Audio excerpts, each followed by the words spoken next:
Good morning. So today, part 2 of the class.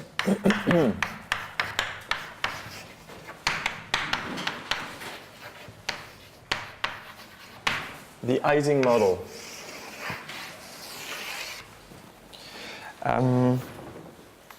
So of course we have only 3 weeks left, so I'm not going to be able to say a lot about the model. And also you saw quite some things about the model in some other classes. Okay, I do want this class to be more or less self-contained.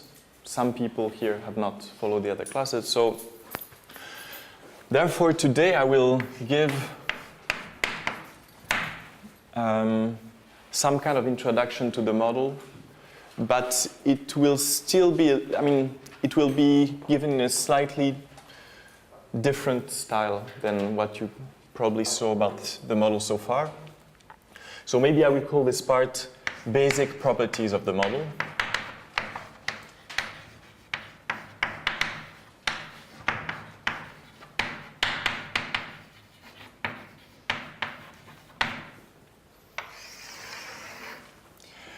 But you could really call this a biased introduction to the model.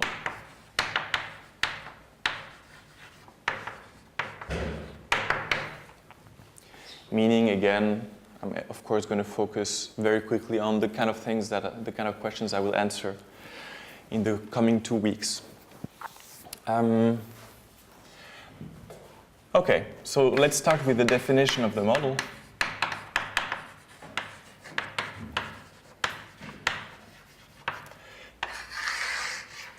So again, of course, I don't expect most of you to learn a lot in this thing, but at least we'll set up the notations. And again, I think it's going to be in a slightly more general setting than what you saw so far.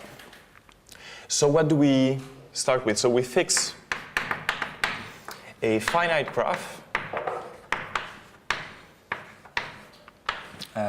G, and also some edge weights.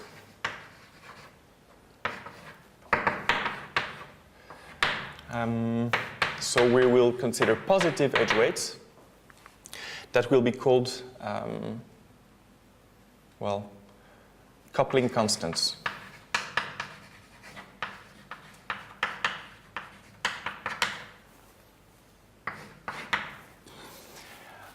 Okay. So a spin configuration on the graph G is an element sigma of what we'll denote by this, omega of G, which is simply assigning a sign +1 or -1 to each of the vertices of the graph. Okay.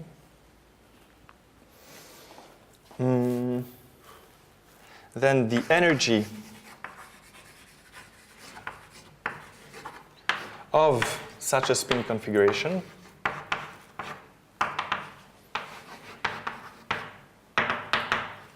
so this will be minus the sum over all edges of the graph of the coupling constant corresponding to the edge times the value of the spin at both ends of the edge.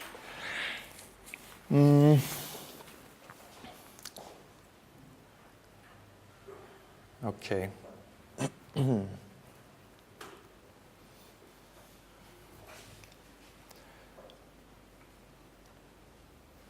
So maybe I can already say that we can notice that this energy will be low if neighboring spins are aligned.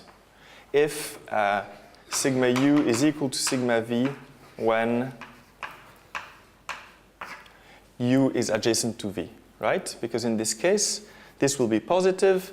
Since my coupling constants are positive, this will be lower. I have a minus sign here. Okay.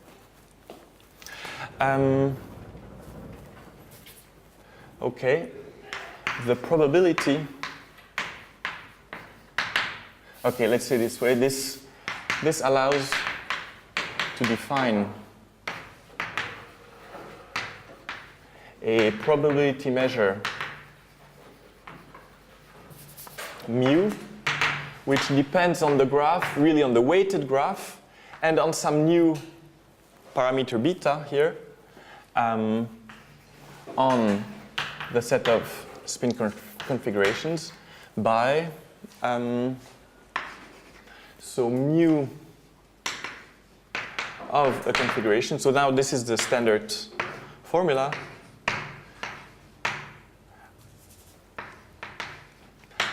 Exponential of minus beta times the energy, where beta is some new parameter, so we're going to fix it between 0 and infinity, is the inverse temperature of the model.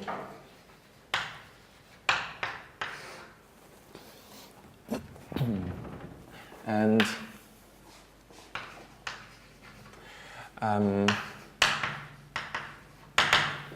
the normalization constant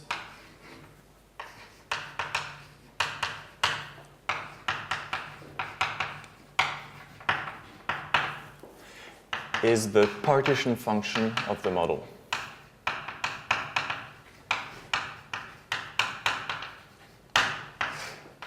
Of the Ising model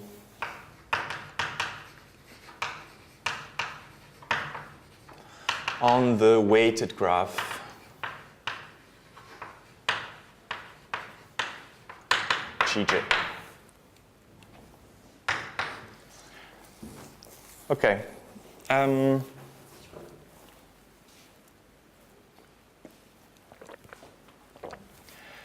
I guess this more or less corresponds to what you saw as a definition, but please note that the graph is abstract, right? It's not embedded. Of course, one could embed it, but really you don't need to embed your graph in anything to define this model. Just have an abstract finite graph and you can define the model. Okay, so let me make some remarks. First remark, actually, there is a more general setting for the Ising model where you also consider some magnetic field, right? So more generally,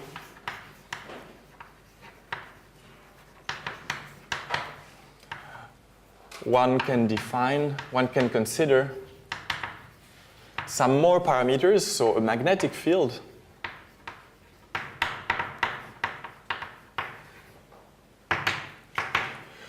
which will be of the form one real number for each vertex of the graph, and then set the energy to be equal, so not only to this first sum that I considered here, but then you can also add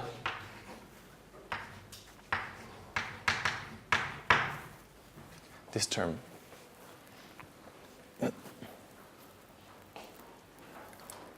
But we will focus on the case where h is equal to 0. Okay. Why do we do this? Because we want to focus on exact results for the model. And they are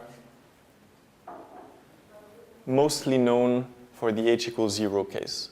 For example, the first question that I will consider will be, how can one compute this partition function? And we will show next time that in the planar case, you can really compute it very efficiently. It's a fact that even for a planar graph, even for a square lattice, computing the partition function so a planar graph with non-zero magnetic field is already sharply complete. So, okay, for the kind of questions that we're going to address, it's a good idea to consider the zero magnetic field case.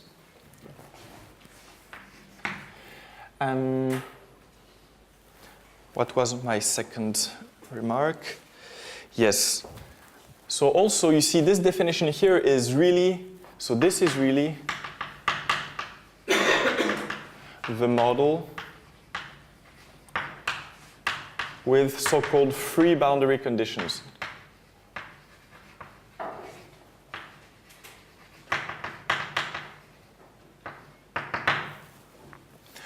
Right, what one can do is the following. So one can also fix some subset of the vertices that I will denote by boundary of G. And let's say that is boundary. You can fix a subset of so-called boundary vertices.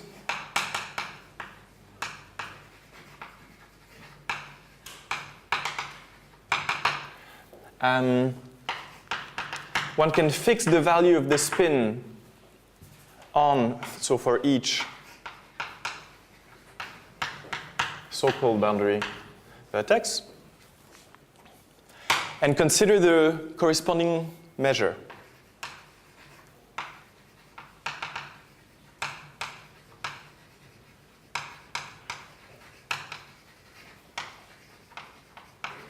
So consider the corresponding measure. So this now will be on plus minus 1 to the power, so vertices that are not boundary vertices.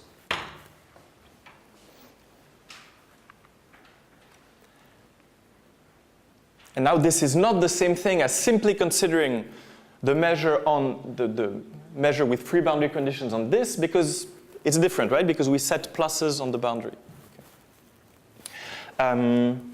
So for example, setting plus 1 for each vertex on the boundary gives a measure that is denoted by mu plus G beta.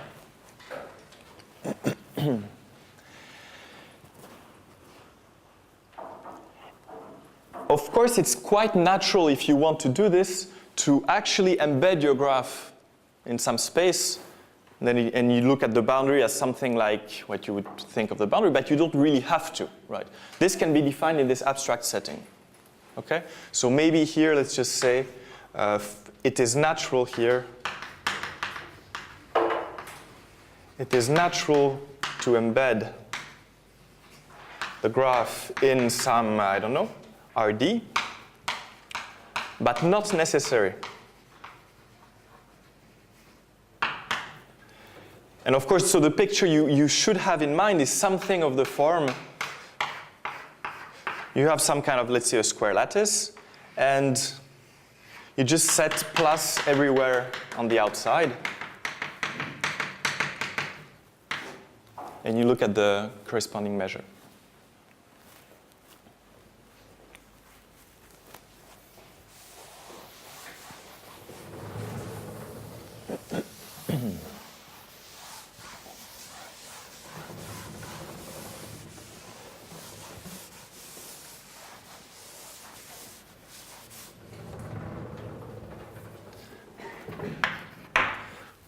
Third remark,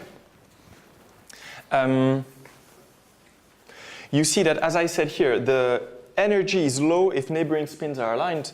So it means that the probability is high if neighboring spins are aligned. So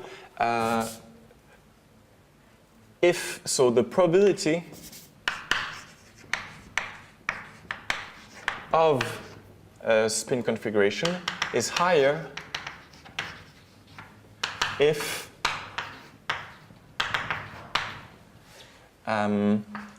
neighboring spins are aligned. But not only this, you see that, so as I said, the energy is lower, so the probability is higher if neighboring spins are aligned. But this depends on beta. So it means that it's all the more favored neighboring spin configurations with aligned neighboring spins are all the more favored if beta is big. Right? If the temperature is small, that is beta is big. So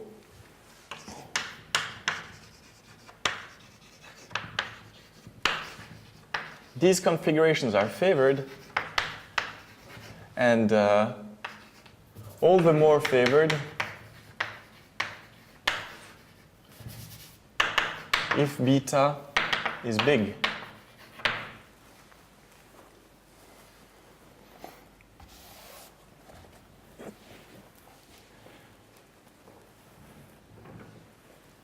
Maybe to understand this, let's think of two extreme cases. Extreme cases.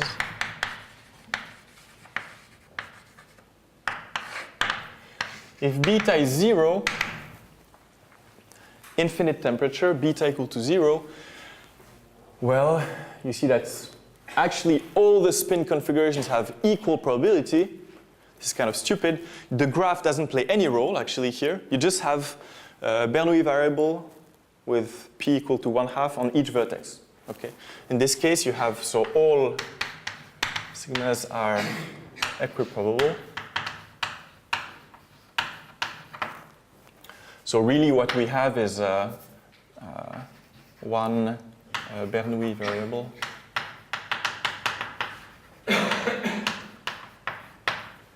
for each v.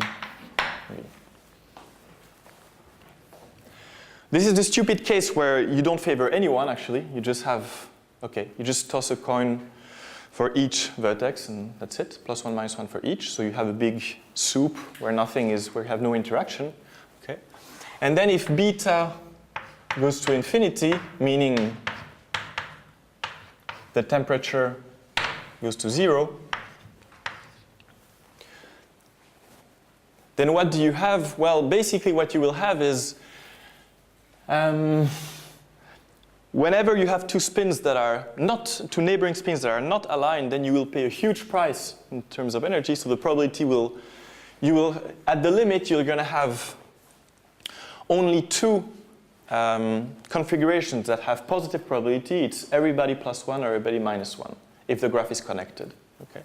So at the limit, you have only two sigmas with positive probability. It's sigma v always +1 and sigma v always -1. And this is, of course, if the graph is connected.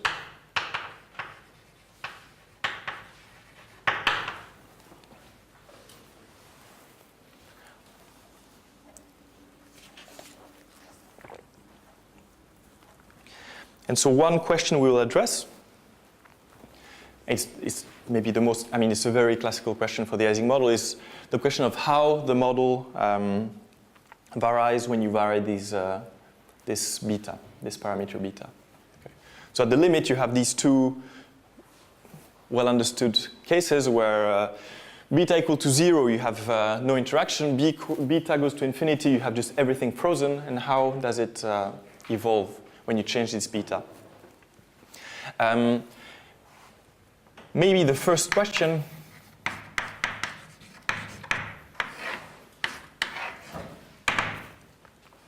in the spirit of the first part of the class, how, I mean, can we compute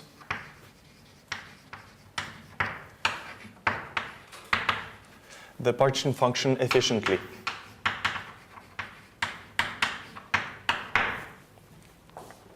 Okay, you give yourself the graph, the weighted graph, and the parameter beta.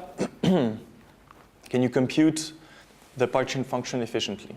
That's, of course, a very natural question. Now, I guess you understood with all these classes that this is something natural to consider. Efficiently is in the same sense of the first part of the class, for example, at the determinant of a matrix, and so on. And maybe I'll just say in parentheses, and maybe, hopefully, some other observables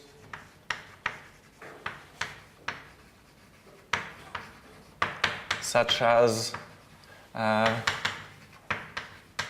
the spin correlations, the free energy, that is, of course, related to the partition function, etc.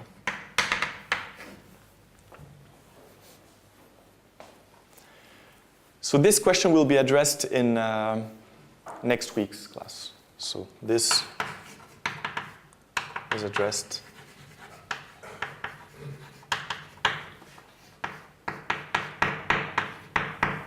in part 2.2. Of course, we will build on what was done in the first part to address this question. Okay.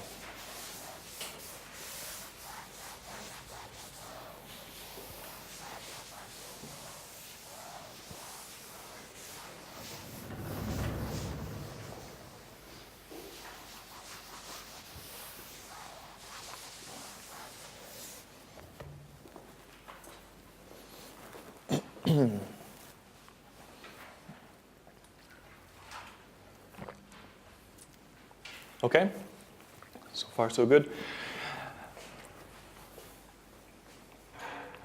So you saw this model in the class of Velenik, right? But okay, I guess it's pretty much the same, but he considered only coupling constants equal to 1, I think. Or was it in general? Okay, okay. Okay, so as you know, one of the main interest of this model is that you have this phase transition. When you vary this beta, you have some particular value of the inverse temperature where the model changes behavior kind of abruptly. So let's try to make this precise. So first, so let's try to define the critical inverse temperature.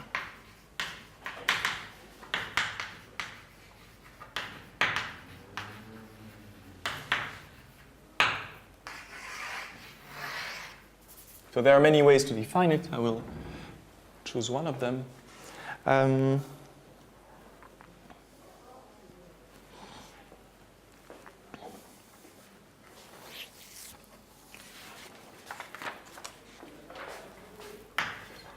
All right, let's say, so now consider an infinite weighted graph.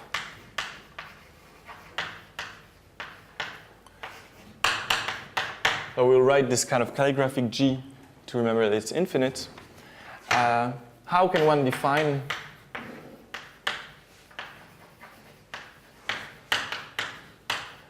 a probability measure on spin configurations on this infinite graph? So all of this you saw. Let me quote this as facts. First fact, under very general conditions, basically that the graph is locally finite, something like that. Under very general conditions, given any sequence Gn of graphs, of weighted graphs, with Gn, with limit of Gn equal to G, the measures, so mu, G, and beta converge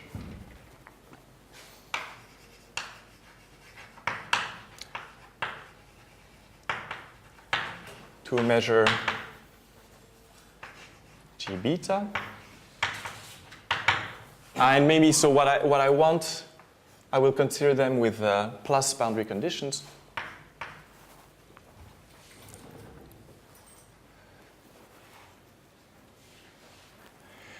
And what I want to consider, so let us write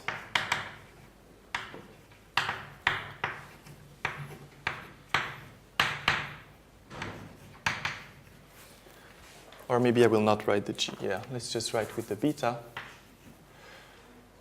So I want to consider this. This is just a notation for, so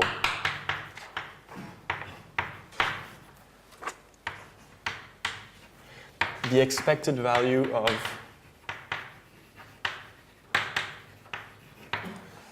the spin at V for the measure mu G beta plus. Okay.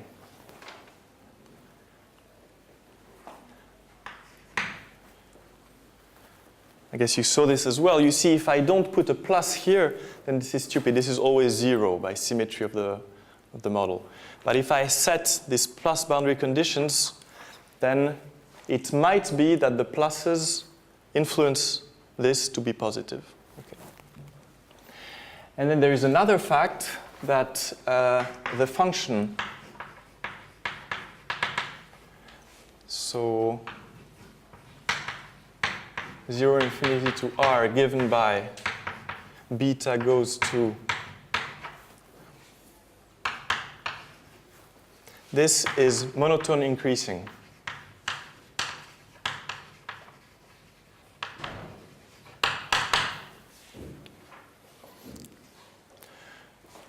Okay, again, you saw this. The first fact follows from the FKG inequalities, the second one from the Griffith, Jakey. I don't remember the three names. This other set of classical inequalities for the Ising model. GKS, I think. Okay, so this is of course very intuitive, right? If beta grows, then the influence here should grow. Okay, note that if beta is equal to 0, remember we already said this, if beta is equal to 0, then the sigma v is simply a Bernoulli variable with p equal to 1/2.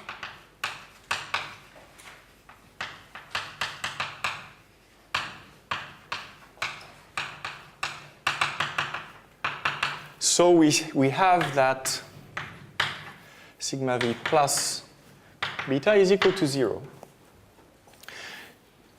Therefore, we can define, hence,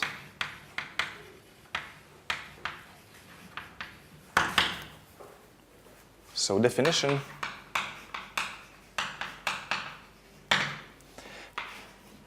beta c, beta critical, will be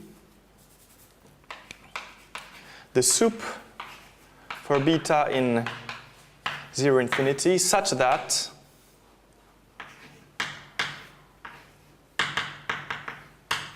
this is equal to 0. And this is called is the critical inverse temperature of the model.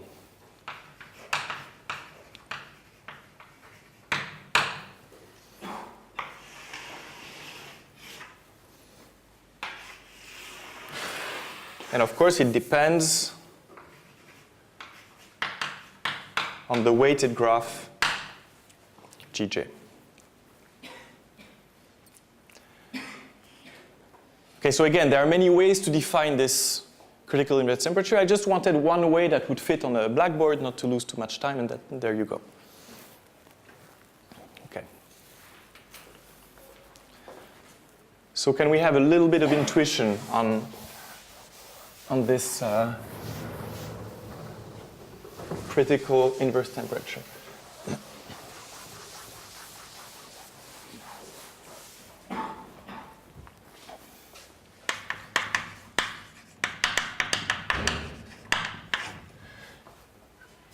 So the intuition is, if beta is smaller than beta critical, then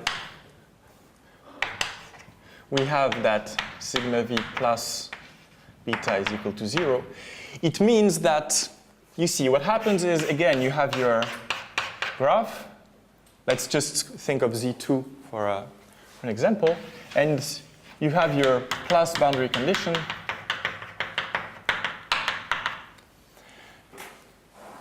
And for Gn finite, for G finite, of course, this plus boundary condition will influence the value of sigma v here. And then you just make these boundaries go to infinity, and the question is basically, do you remember this influence or not? So it means that here, sigma v does not remember or feel, I don't know, does not feel the influence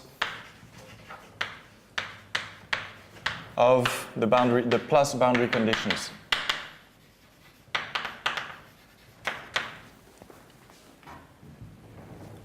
And if beta is greater, is positive, sigma v does feel it.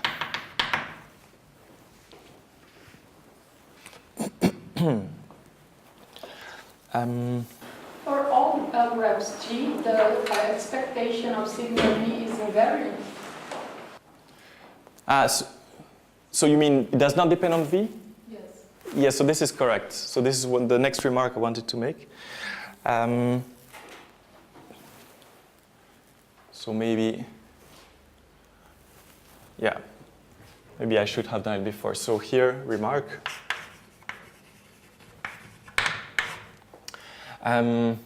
So if your graph is connected and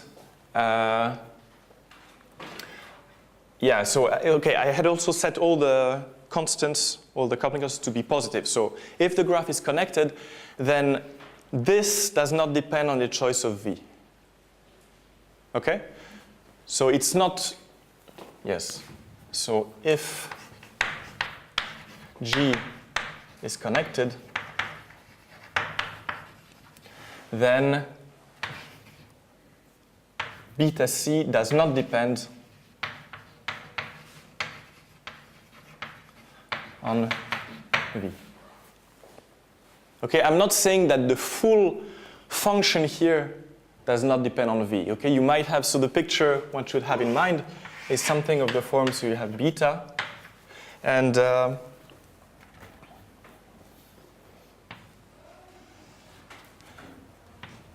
have your beta critical here, and okay, then it goes, you know, it does something here. And no, actually, I'm saying this as well. So the whole thing does not depend.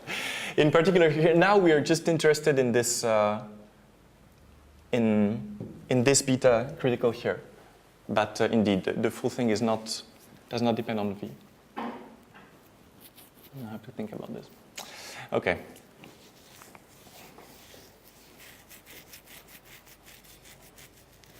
Let's just consider some stupid examples.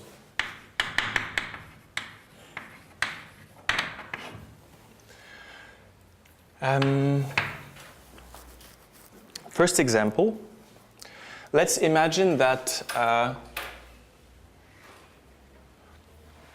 either let's just imagine that G is actually finite, or let's imagine that in a kind of stupid way we left some boundary vertex being very close, being at bounded distance of V.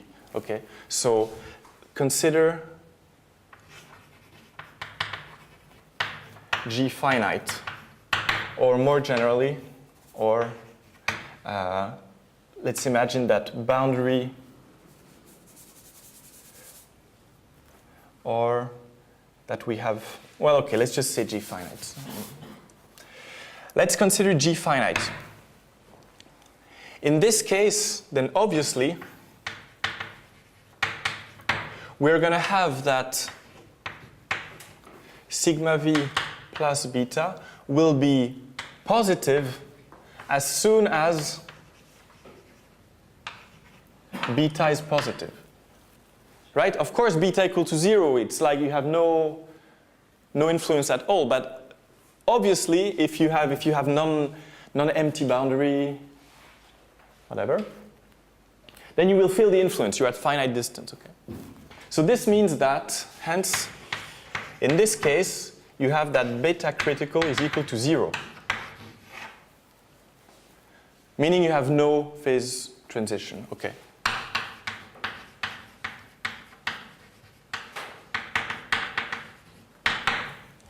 This is, of course, a non-interesting case.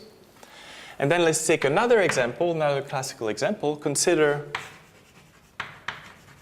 the case where G is equal to Z.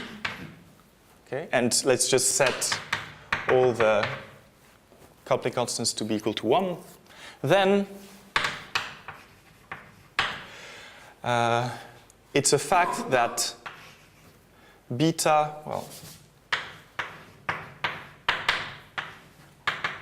this is equal to 0 for each beta.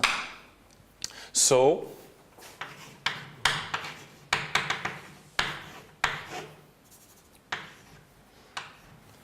the critical inverse temperature is infinite. Here I should have said, sorry, this can be infinity, even though, of course, this is a non-interesting case. And this you saw probably in Yvon's class. This was in Ising's PhD thesis. I think 1932 or so. So in this case, this is not interesting. So this is also kind of let's say, intuitive result. So you're here, you just say, let's say you take v equal to 0, you look at the value sigma 0, and here you take your sequence of graphs, so you have a boundary conditions plus plus here, and you just send these to infinity, and basically the boundary does not influence this enough. So to speak, you don't have enough boundary, right, on this graph. You send the boundary to infinity, and you're just not influencing whatever beta is. And what Ising did then, he conjectured, probably you heard the story, he conjectured that actually this is always the case for z in any dimensions. So Ising, he received this as a PhD problem. He made a very easy computation. Then he conjectured something that is false. And he's got his name in thousands of papers now.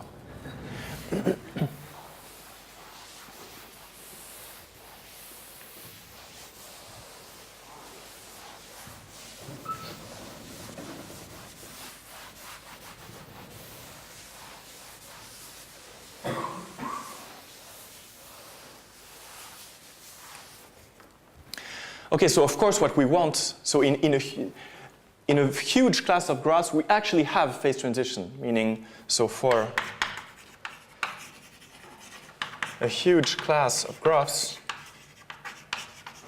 we have phase transition. That is to say, the critical inverse temperature is positive and finite. And to prove this, we need two things that you saw. First, the high temperature expansion and the low one. So let me remind you, what is the high temperature expansion?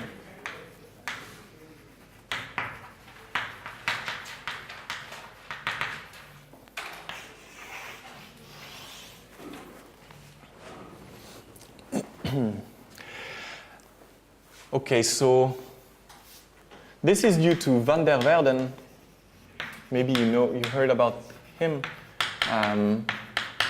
He was an algebraist, actually. He wrote a very famous book, Algebra, but he also did this stuff here. Again, I will work with an abstract graph. Okay, you don't need your graph to be embedded in anything. You just work with an abstract graph. Okay, so let me immediately start with my abstract graph, and the corresponding partition function.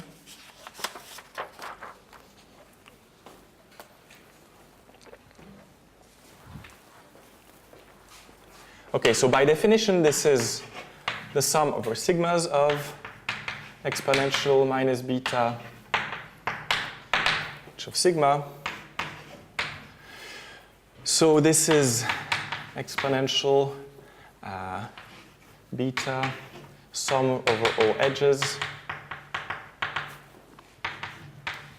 j sigma u sigma v. Okay, so I will write this as the product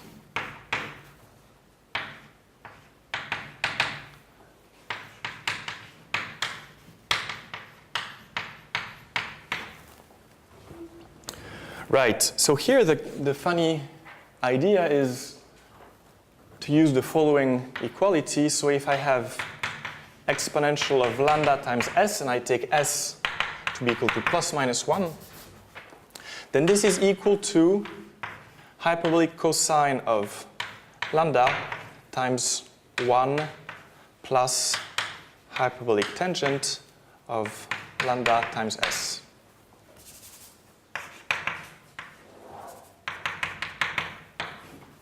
So you can just check this. It's, well, okay, it's just an obvious small equality to check.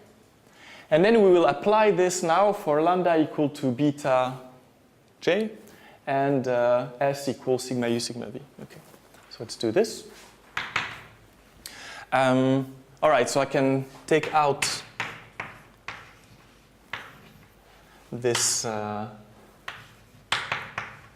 constant here, and I'm left with sum over sigma product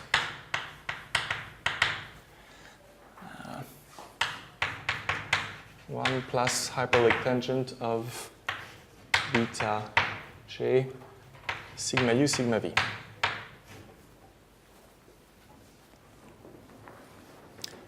Okay. So maybe this is a constant that I will carry out through the computation, so I'm just going to write this as c. And this is also some new weight, a kind of reparametrization of the weights on the edges, so I just want to write this as xe.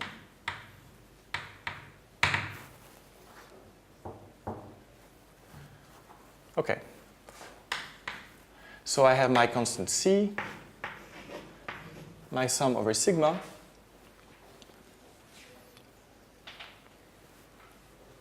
and my product edges 1 plus xe sigma u sigma v.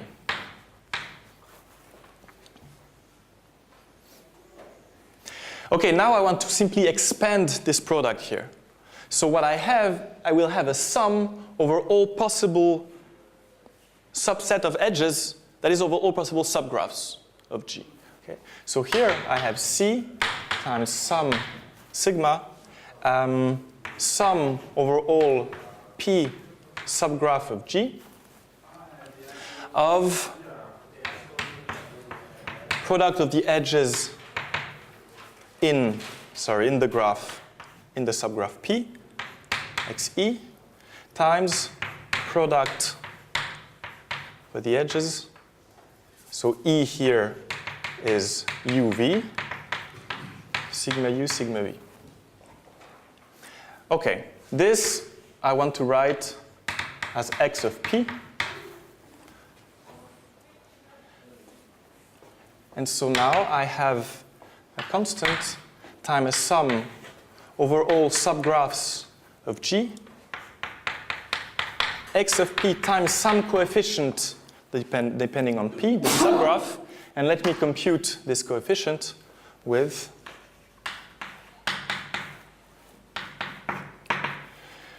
so this now is equal to what? So I have a sum over all sigma spin configurations. Product over all edges of P, sigma u, sigma v.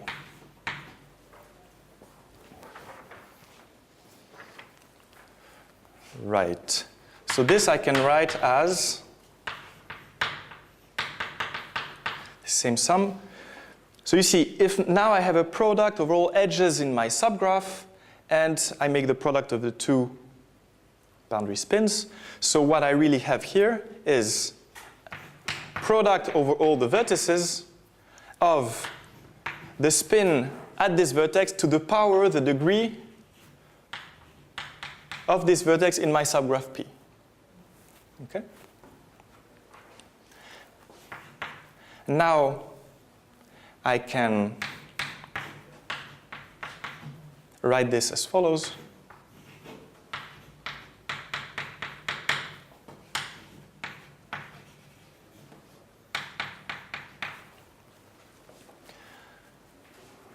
Okay, so here, this is a sum over only two terms now. Okay, I'm summing over sigma v equal to +1, sigma v equal to -1. Now I'm making the product of all vertices. What I guess is exactly this. What I get is exactly this. Okay, but now you see that this thing here this thing here, will vanish if the degree is odd. The degree of the subgraph at the vertex V, or the degree of V for this subgraph. If this is odd, then I have a +1 and a -1, and this thing vanishes, therefore the whole thing vanishes. On the other hand, if this degree here is always even, then I have a +2, so I get 2 to the power of the number of vertices. So here I have 2 to the power of the number of vertices if the degree here is even for all V, for all vertices. And I have 0 else. So I proved, hence, we showed that the Ising partition function is simply equal to this constant, so the constant was a product over all the edges, times a sum. So I don't need to sum over all subgraphs. I can simply consider subgraphs such that for each vertex of the original graph, it has even degree. So I'm going to write this as E or even or G, xp.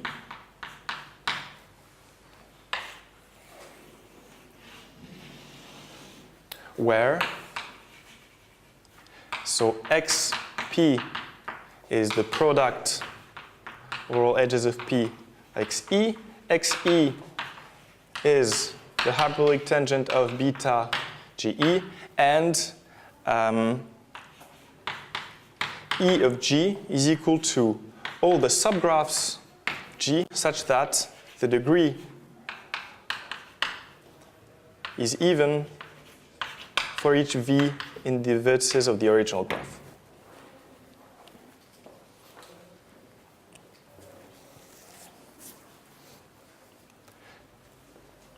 And I will do the break in just in 1 second.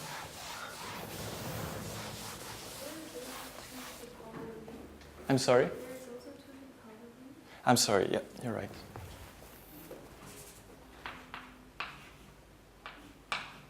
Thank you.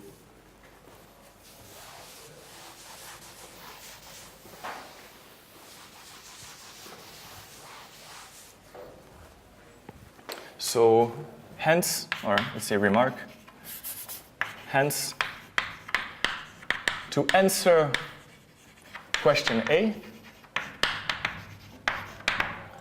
we only need to compute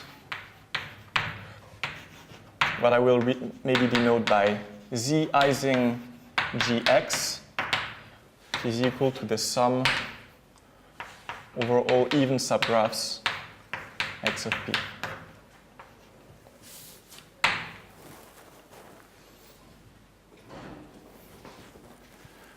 So this very simple observation here already transforms the computation of the Ising partition function into the evaluation of something that is more combinatorial, and just explains the reasons of all these hyperbolic tangent in all these papers about the Ising model. Then you have this high temperature expansion, and all your weights will be expressed like this. Okay, let's make a small break, and we'll resume in 10 minutes, after 15 past.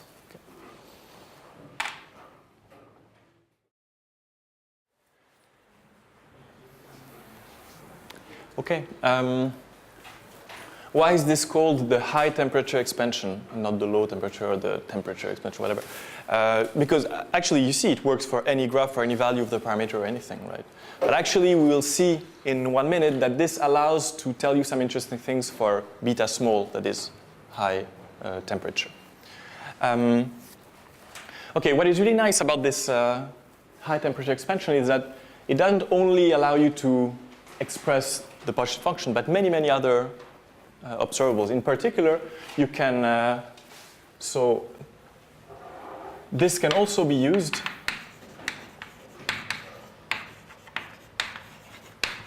to express the partition function with plus boundary conditions. This would be, so what? So I'm summing over all sigmas in delta plus of G.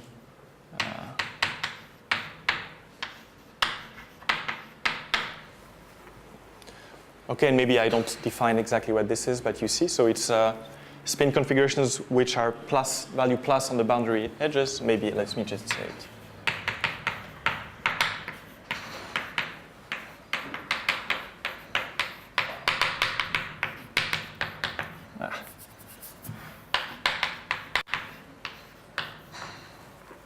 So if I just take a colored chalk and see what changes here, so here it's now in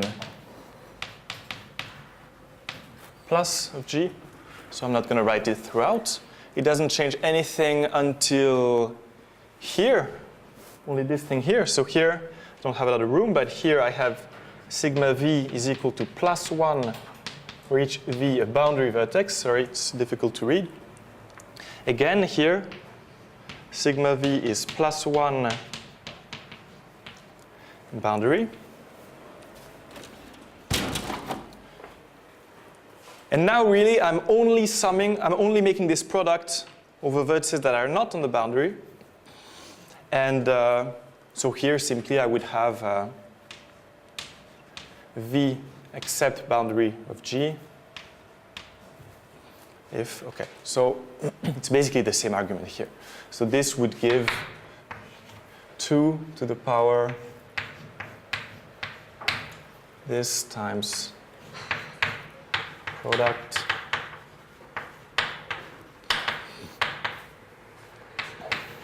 sum over P in E plus of G and E plus of G are the P in G such that the degree V here is even for any V that is not a boundary vertex. Okay, more interesting, one could also try to compute, so and sigma V plus G beta. Did I write the G or not? Yeah. So this, by definition, is 1 over Z plus G beta. Sum over sigma exponential minus beta of sigma times sigma V. Let me write maybe V0 here.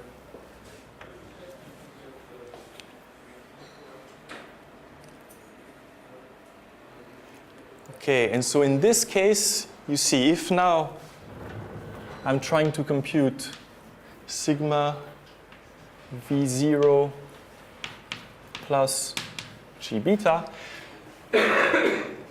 so okay, so I'm not going to write everything, but what so you have 1 over this partition function, which we already expressed here, and what you will have is simply some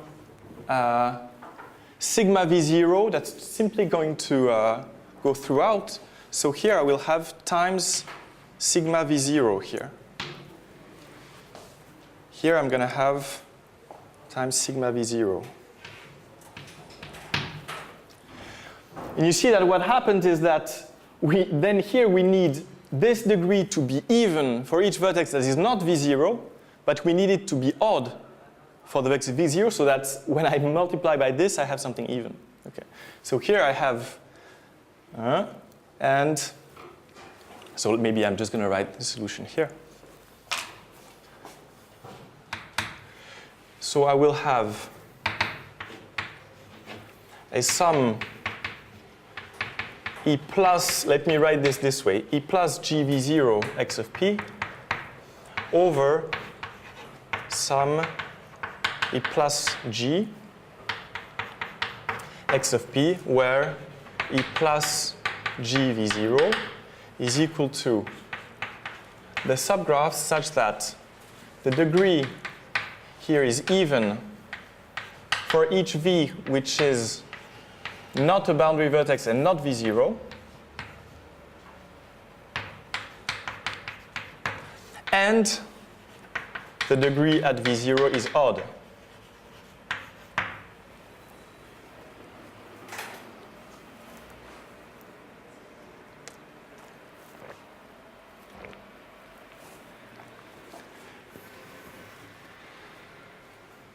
Okay.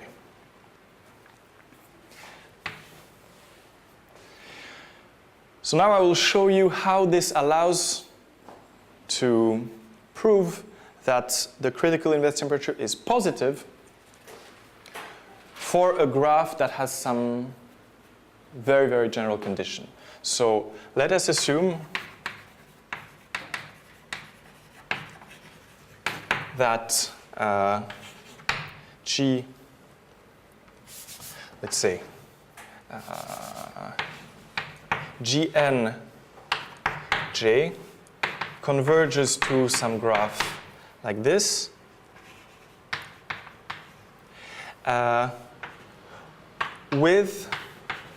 what I want to assume is that the distance between the fixed vertex V that we have and the boundary of the graph Gn goes to infinity as n goes to infinity. This is something that, of course, we want to have. Okay. If the boundary stays at bounded distance, then of course we're going to have an influence, and the critical inverse temperature will be equal to 0. But let's just assume this. Okay, the boundary goes to infinity. That's the most natural thing to assume here, and we will assume something else. Assume also that these constants, so that there exists some positive constants such that J is smaller or equal to C for each E in E. So they're uniformly bounded, these coupling constants. And that there exists some D such that the degree of each vertex, so let's say W or U,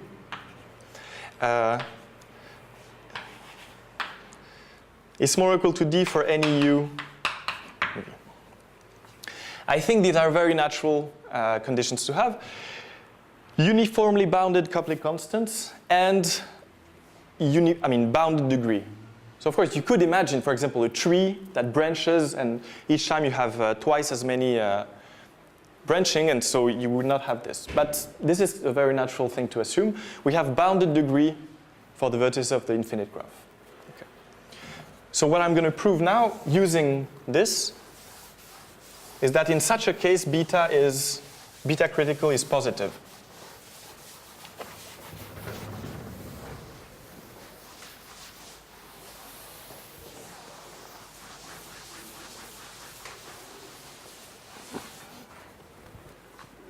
So let us show that in such a case, beta critical is actually greater or equal to CD inverse, which is of course positive. For example, if you were looking at the graph ZD, Z to the power D, with all coupling constants equal to 1, then the degree is bounded by twice the dimension, is equal to twice the dimension actually, for each vertex. So you would have that the critical inverse temperature on ZD is greater or equal to 1 over 2D, the dimension. Okay. But this now, of course, is much more general, so let us prove this. So I have this form here for this thing here, which I want to show, well, to be equal to 0 if beta is smaller than this. Okay. So let's see. First, so I just need to write one thing. First, note that any P in E plus of G V, maybe I'm going to come back to my V here, can be written or decomposes as is the disjoint union of PV and P prime with PV, the connected component of P containing V. Right, because this P here needs to have an odd degree at V0, so of course it needs to be adjacent to V0. Okay, now I just have a sequence of inequalities. Let's see. So, sigma V plus G beta is equal to, so I have the sum, let me just repeat this.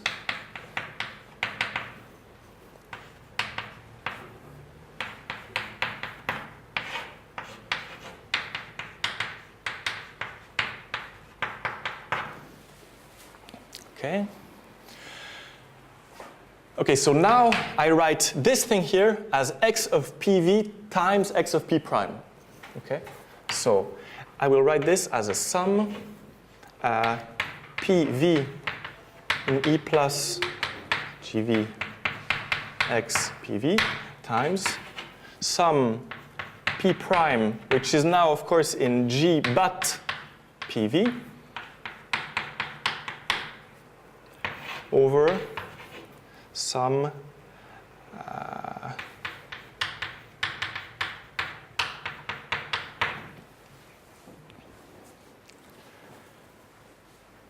okay, let me just write in parentheses here that PV is connected.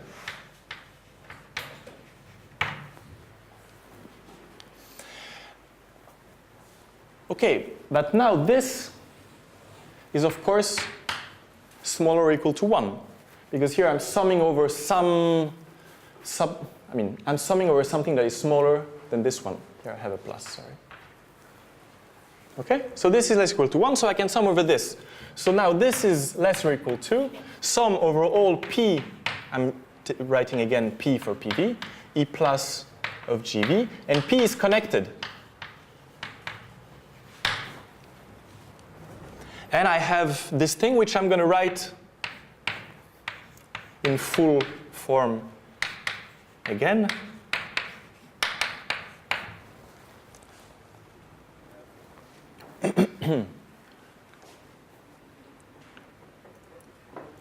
Okay? So now I will use the fact that all these G's are bounded by some constant C. So I have a sum for this same set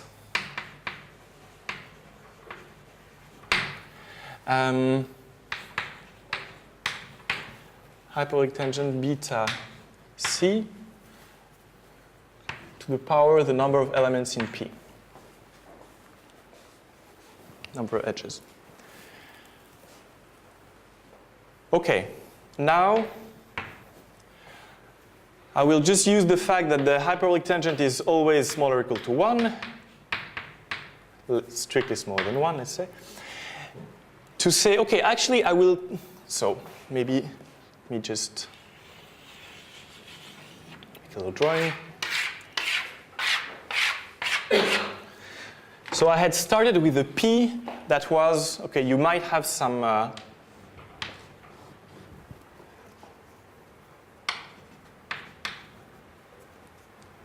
other connected components here, and you have some fixed V here, and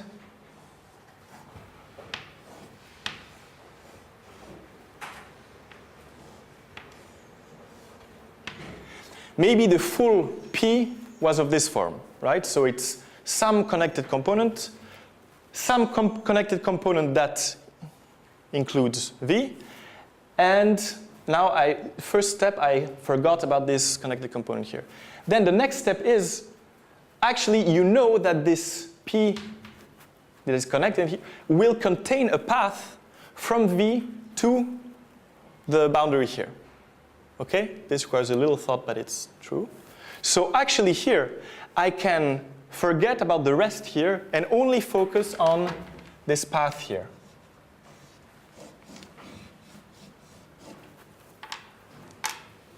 So here, actually, this will be less or equal to the sum over all gamma path in G from V to the boundary of G. This would be my gamma here. And here now I have this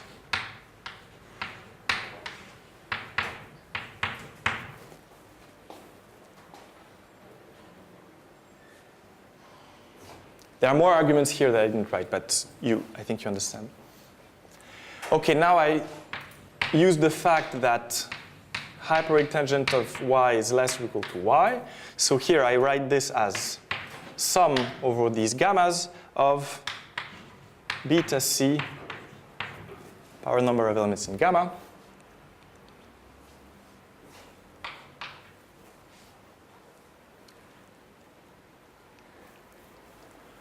okay, so now I can write this as a sum over the length of my path. And of course, the length of the path will be at least the distance between V and the boundary. Okay, the shortest path is of this length by definition. So I sum over all the possible lengths of paths here. It's k greater or equal to the distance between V and the boundary. And I have, so beta c to the power k times the number of paths in G from V to the boundary of G. Right?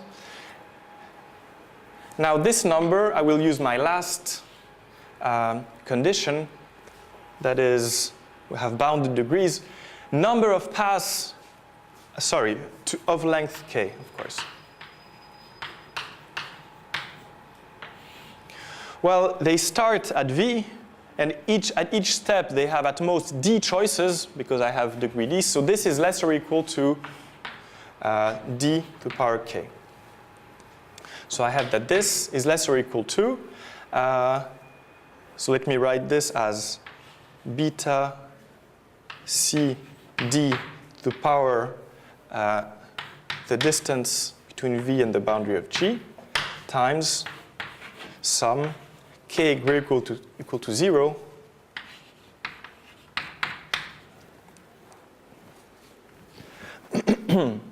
and now if beta is smaller than CD inverse, then this is equal to what? Then we have that sigma V plus G beta is smaller or equal to, well, let's say, well, okay. Is smaller or equal to beta CD distance V boundary of G 1 over y minus b CD. And now finally we use this this assumption. You see now this thing here is completely fixed. That's just some constant. And now if the boundary, now we use this assumption here, if this boundary goes to infinity, then this thing here goes to 0, so we're done. As G converges G, since the distance from V to boundary of G goes to infinity.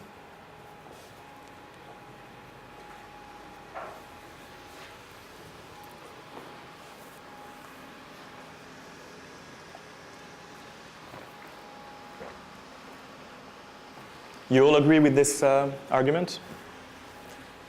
Again, I'm sure you saw it, but probably not in this generality. And again, please note that in all of this, I never embedded my graph. I embedded for drawings. You can embed it intuitively, but you don't need to. Okay. Of course, usually you prove it for ZD, and ZD is naturally embedded, but here everything can be said for just abstract graphs. The only thing you need is to have this boundary going to distance infinity, and that's it. Okay. Okay. So, okay, maybe I write the conclusion that I didn't write, I think, so far. No.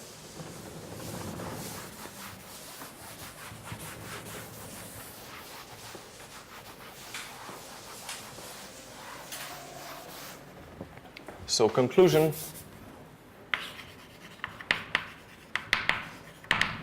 we have that with all these assumptions, beta critical is greater or equal to C the inverse, which is positive. So under very general conditions, we have at least that we don't have beta critical equal to 0. Okay. Now, of course, we want to show the other, and so this is the reason of, you see, of high temperature expansion. We're showing something for beta small, for temperature large. Okay, now, of course, we want to understand when beta critical is less than infinity. Then we're happy. Then we know that it's positive and finite. So we have a phase transition. So to show that beta critical is finite, we need the other expansion, and now you understand the name, also the name for the other expansion is low temperature expansion. It's also valid for any value of the parameter, but it tells you something interesting for beta big, that is temperature low. So the low temperature expansion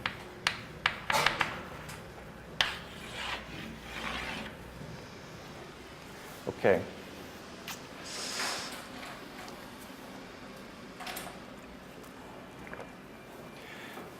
So I'm not sure we'll see where I get. I will not go too fast and just maybe not finish what I wanted to do. Okay, so now for the very first time in this part of the class, that is in today's class, I will embed my graph. It's the first time. So now, consider G embedded in the plane.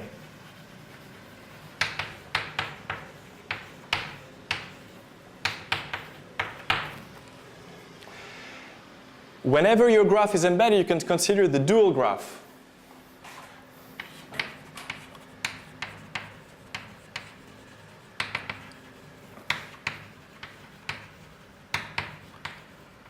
I will not define it. You know what this is. G star. And then the nice observation, obvious observation, is that any sigma, so any spin configuration on the original graph defines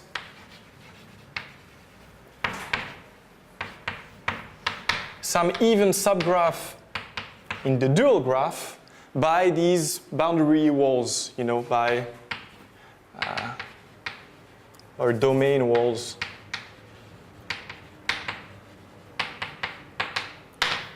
So again, I will not write too many words, but just draw an example, a totally arbitrary example.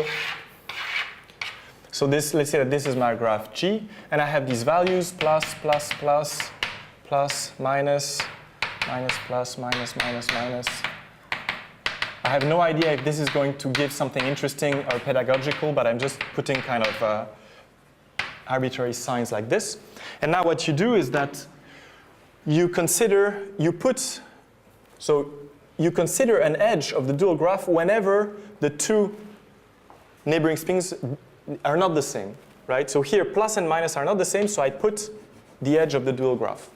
And so here this rule would give me something like that.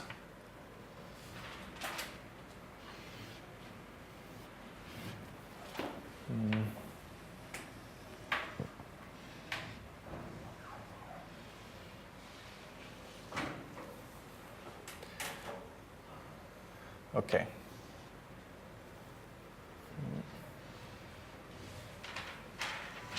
I think that's it, right? Something like that.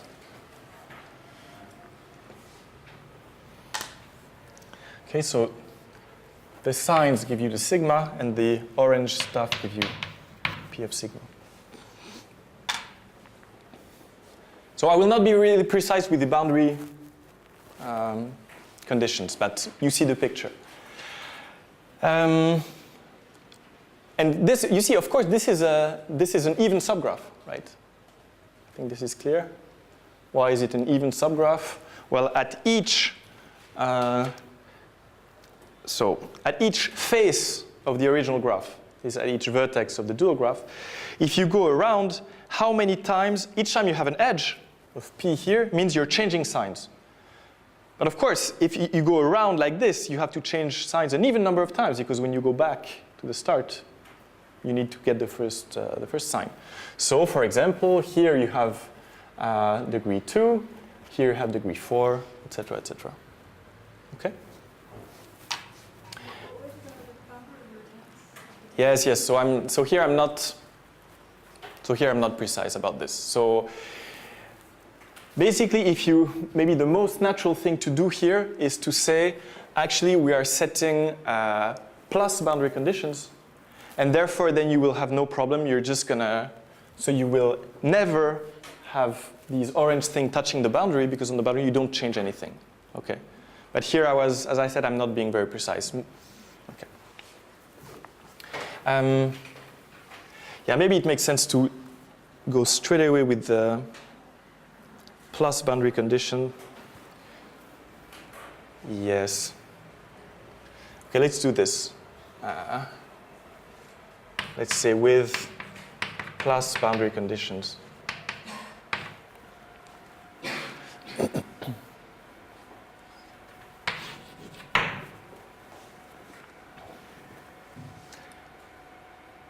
Okay, hence, and so in this, now, okay, so that was a good idea to put plus boundary conditions, because in this case, this is actually 1-to-1.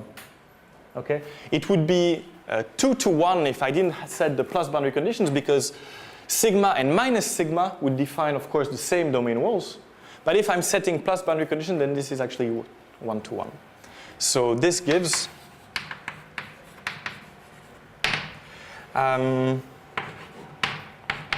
z plus g beta is equal to, so I'm summing here, so product over edges, exponential beta ge sigma u sigma v. And now what I will do is simply take out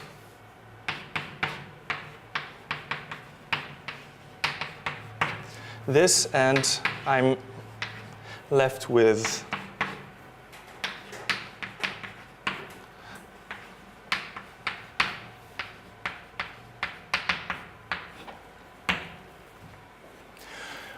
this is a constant that I don't really care about.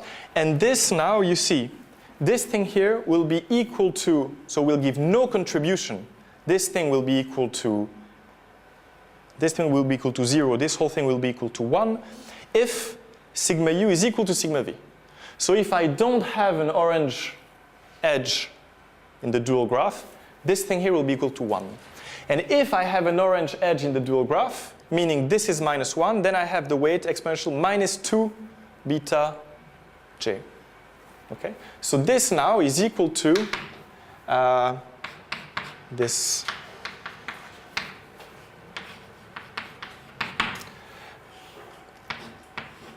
So instead of summing over my spin configurations, I can sum over the even subgraphs in the dual graph. So P in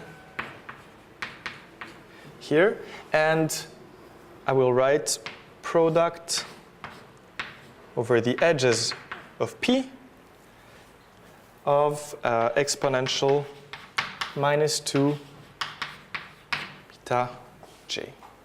And this thing here, I will write x star of E.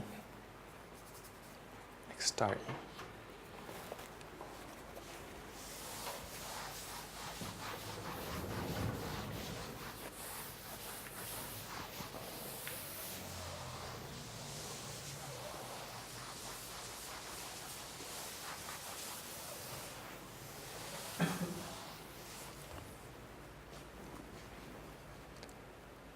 You agree? So I have something of the form. Again, I'm not being extremely precise here what do I mean by E of G star? Or what do I mean G star on the boundary? But I think you can work it out, no problem, right? So here we have that Z plus G beta is equal to some constant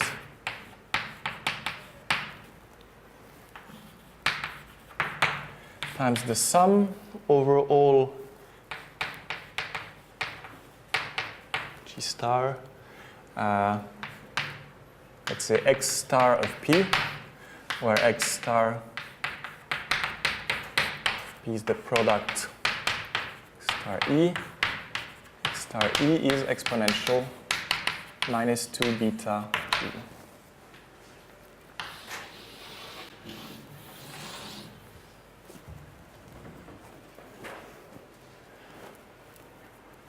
Right. And again, one can do this kind of low temperature expansion for other observables. I'm not going to write too much here. But so let's say, so now we want to show that beta critical is finite under some natural conditions. So let me write down these conditions. So let us assume that, so we have these Gn that converge to an infinite graph G with, so now I need, with some constant, let's say C star and D star positive, such that, so I need all my coupling constants to be bounded below now. And I need, this time, not the degree of the vertices, but the degree of the faces to be uniformly bounded, okay? And I can write this like this. I hope degree of F is less or equal to D star for any face F of G. Okay? This makes sense?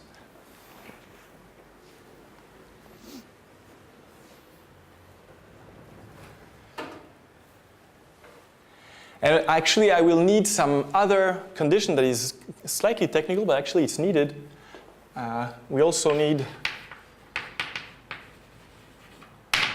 following condition.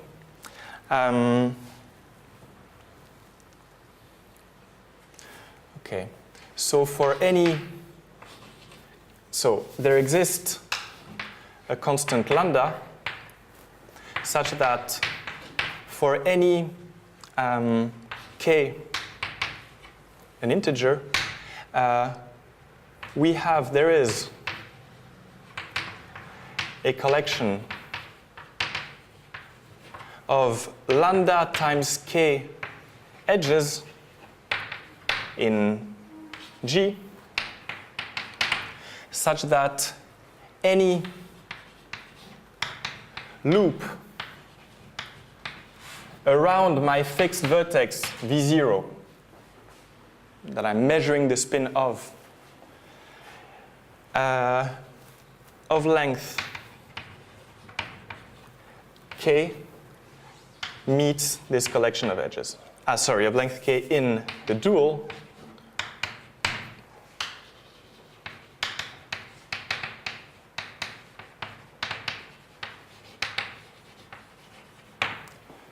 okay, it's an annoying condition, but it's actually necessary. I gave an exercise to show that actually, you should try to find an example where this is not satisfied and where actually the critical inverse temperature is infinite. But this is, of course, it is okay whenever for any graph you can think of. If you think about Z2 or any biperiodic graph, this works. Okay. Okay, now we're good. We can proceed. So so what we want to measure is sigma V, okay, V0. I don't want to write the V0 plus beta. What is this? So it's 1 times the measure, the probability that this is equal to 1, plus minus 1 the probability that is equal to -1. That is, since this is 1 minus this one, it's 1 minus twice the probability that is equal to -1. Hence, if we can show that for beta going to infinity, this thing here goes to 0, then we're good. Okay. So we only need to show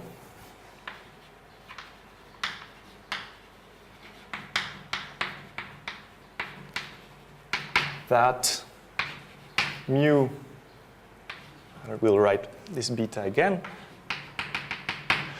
goes to 0 as beta goes to infinity. Okay, in this case, it means that we know that this goes to 0, so this actually goes to 1, so it's more than what we need. So now we will know that it's positive. Okay, so this is actually what I'm going to evaluate with using this low temperature expansion. Okay. So,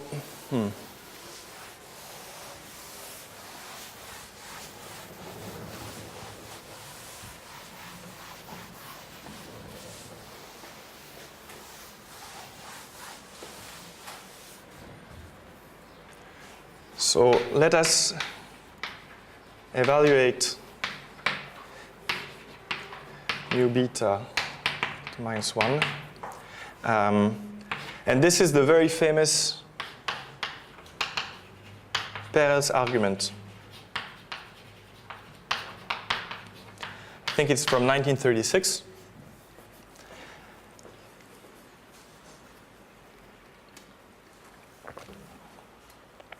And so it's with this argument that Peierls showed that Ising's conjecture was wrong. So in particular for Z2, this shows that the critical inverse temperature is actually finite. So probably I will not do this argument justice in 5 minutes, but let me sketch it at least, and we'll see where I stop. Okay, so I'm just going to give the basic steps. So, okay, so the first nice idea is using this low temperature expansion with, I'm sorry, here this must be plus all the time. Well, it's okay, but.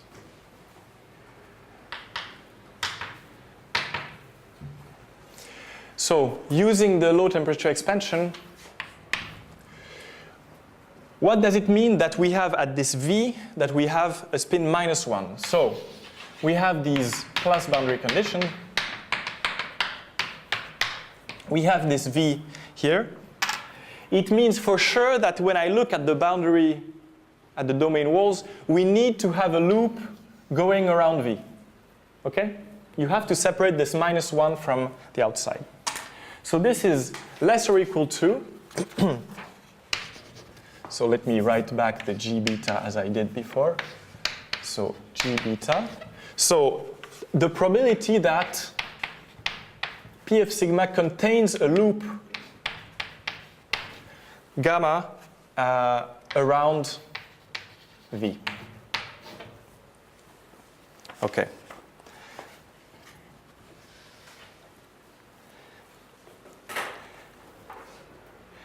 And now again, I will not give the details, but this is exactly like as above, where you can, for the high temperature expansion, we had separated our configuration with the connected parts. So here you do the same, and you forget about all the rest, and you just look at the loop around V.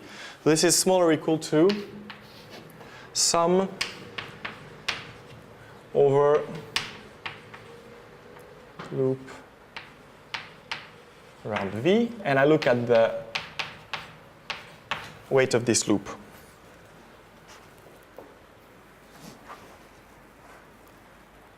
Again, here there are some details that are missing, but with what I explained in detail for the high temperature expansion, this should be okay. Okay, now I use the fact that all my constants are bounded below by some C star. And what do I get? So I can take the loops I can take the loops in the dual of the full graph, so loop around V, and now I replace everything by the value. I get this.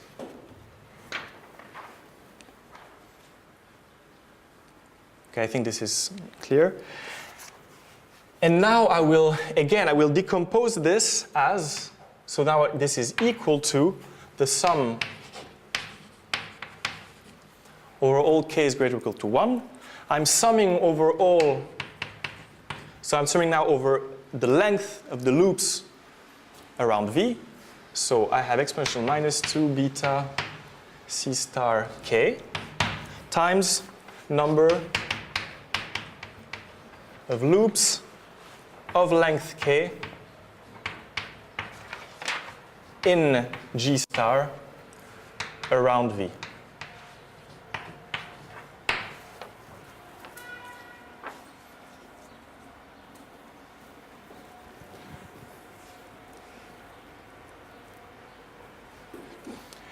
And so now you see why I have this, this condition here. It's because I want to bound this thing here. Right?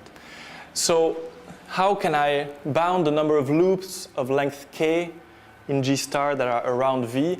Well, I could say, well, okay, if I have this lambda such that for any k I have this collection of lambda k edges, it means that any loop, so you have to think of these edges as, I don't know, something like that. These lambda k edges here.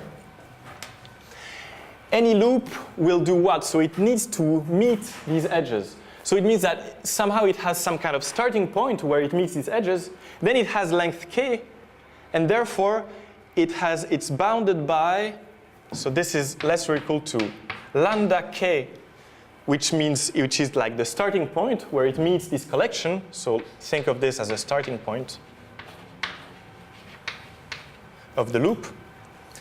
And then once you have this fixed starting point, then you're good, because then it has length k. So at each, it's a path between faces, right? But at each face, it has d star, at most d star choices, because we have bounded degree for all the faces.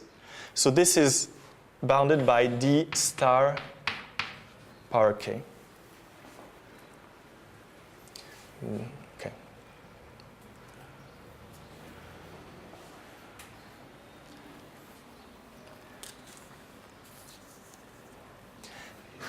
And then you put all of this together and you check that this goes to 0 as beta goes to infinity.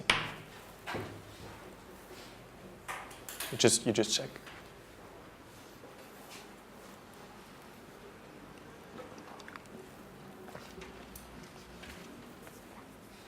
Okay. Maybe I just take one more minute to say. So I wanted to talk a little bit about the Kramers-Vanier duality, but I'm not able to do it now. So okay, so exercise, which one is it? Yeah, okay, so there is a part of exercise 2 of this of today's assignment that you will not be able to do. Actually, you will be, because you know these things already, but it's okay. So try to do it, or anyway, in worst case, you do it for next time. But I just want to give you as an example.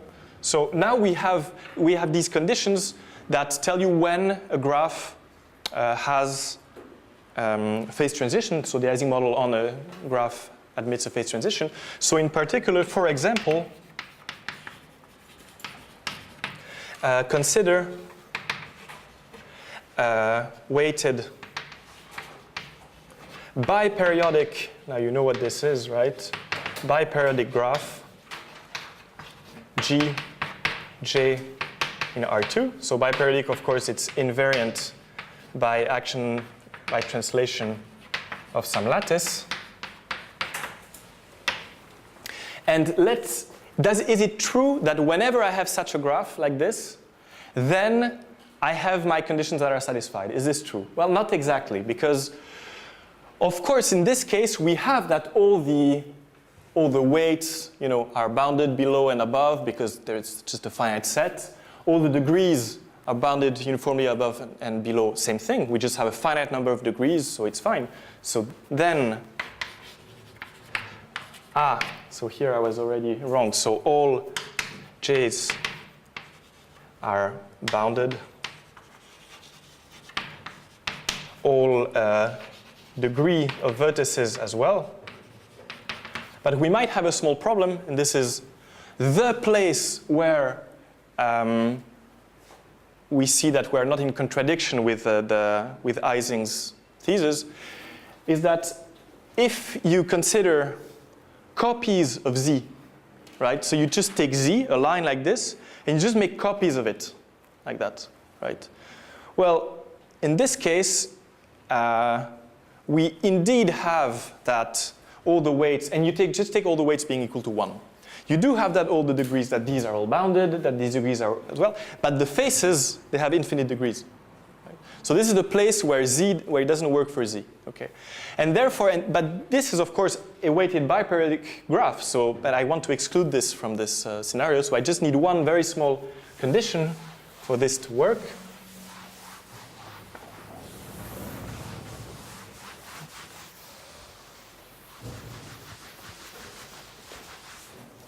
So there are many ways to say this. So assume that G is non-degenerate. I know I already used this word, but it's really almost the same. That is, how can I say this? Maybe it has bounded faces. Or, the way I like to say it is, if I consider G, which will be the one on the torus,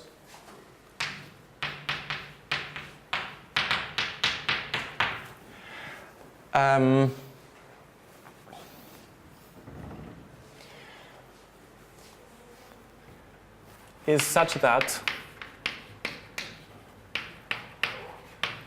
the cycles in G generate the full homology of the torus.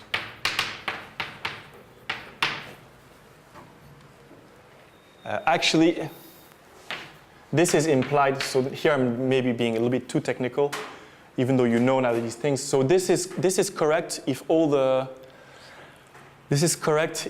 faces of G in T2 are topological disks, for example. So for example, maybe I should say this. Sorry, I should just write this as the is such that its faces are topological disks.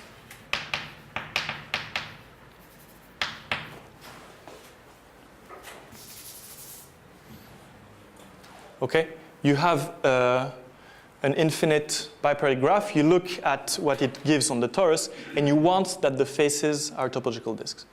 So counter example.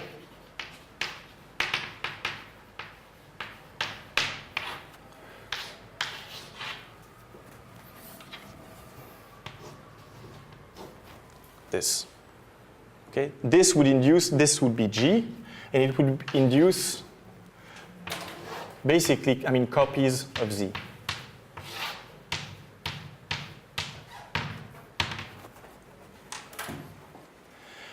And of course, in this case, we're not under the conditions that we wanted, because here we have faces that have infinite degree. But now it's a fact that when your graph is non-degenerate, so in this case,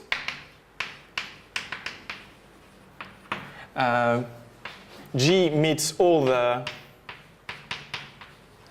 hypotheses. So there exists, so beta critical really lies between 0 and infinity. It's positive and finite. And this is really a natural set, a natural class of graphs to consider. Okay. And then I end with the formulation of question B.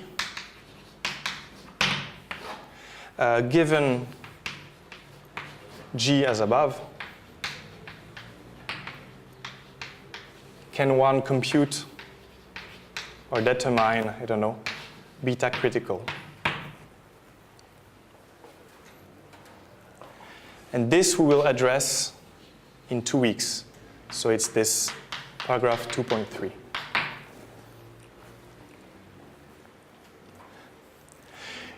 You see that this is a very natural class of graphs to consider. First, well, because it indeed meets all the criteria, so we know there is a phase transition. Second, because actually all the information for this graph we have a finite amount of information. Everything is contained in the finite graph, finite weighted graph here. So you just have your finite graph on the torus. Is it possible to, just from this finite graph, to determine the beta critical, right? So this is something we will do in 2 weeks. Okay, let me stop here. Sorry for going over. So as I said, next week, computation of the partition function for planar graphs and for graphs in surfaces. And then in 2 weeks, determination of this critical inverse temperature. Okay, have a nice week.